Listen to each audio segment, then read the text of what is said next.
এই বিদ্যাসাগর পুরস্কার দ্বিতীয় বছর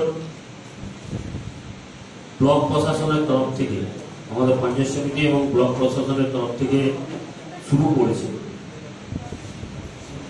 আমি সব থেকে ব্যক্তিগতভাবে আমি খুব গর্বিত যে আমরা বিভিন্ন অনুষ্ঠানে যে স্কুল পার্টিসিপেট করছে, বিভিন্ন স্কুল যে কোনো অনুষ্ঠানে আমরা এই কিছুদিন আগেই রাখি বন্ধন উৎসব করলাম, সেখানেও স্কুলরা পার্টিসিপেট করেছিল এবং কি তাদের নিয়ম মেনে দেওয়া হয়েছিল যে সবাইকে করা যাবে না, একটা করে নাচের জন্য একটা টিম, কেউ আবৃত্তি করেছে, কেউ ছবি এঁকেছে।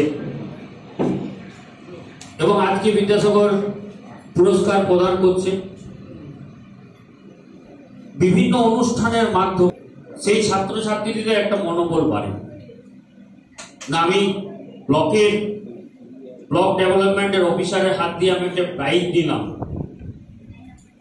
সরকারি আধিকারিকের কাছে আমরা প্রাইজ নিলাম, আমাদের ব্লকে এই অনুষ্ঠানে আমি অংশগ্রহণ করেছিলাম।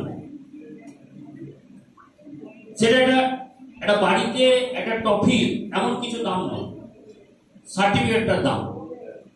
এবং সবারই মানুষের সাথে জনসমাগমের মধ্যে থেকে যে কম্পিটিটার হচ্ছে, কম্পিটিশনে অংশগ্রহণ করছেন, সেটা একটা কিন্তু বড় ব্যাপার।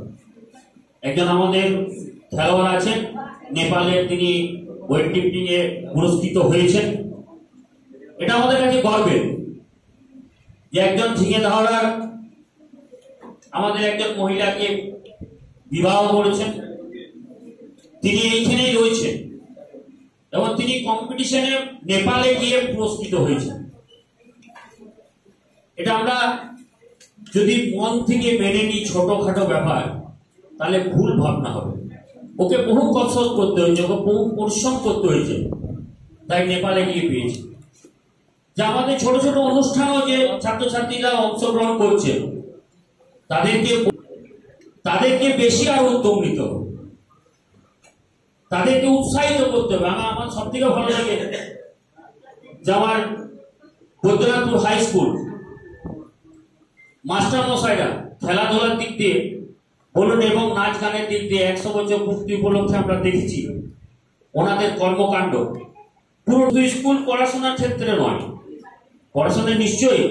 আমি আজকে একটা ওই ICDS এর মানে একটা অনুষ্ঠান ছিল, সেখানে বলছিলাম যে আমরা যদি ভাবি, যে আমার দিকটা যদি ভাবি, যে আমি এসেছি, আজকে ভিডিও ম্যাডাম এসেছেন, সভাপতি আছেন, জয়েন্ট ভিডিও আছেন, সবাই আমরা আছি, ওনারা কর্মসূত্রে এখানে আছেন, সার্ভিস করছেন, কিন্তু একটাই লক্ষ্য যে আমি পাণ্ডবেশ্বরে ভিডিও ম্যাডাম বছরই থাকুক, 2 বছর থাকুক, 3 বছর থাকুক, ও কিন্তু একটা লক্ষ্য থাকবে যে পাণ্ডবেশ্বরে আমি কেমন কাটালাম, পাণ্ডবেশ্বরকে পরিষেবা কেমন দিলাম, পরবর্তী জায়গায় গিয়ে আরো বেটার করব, এই একটা মানসিকতা থাকবে।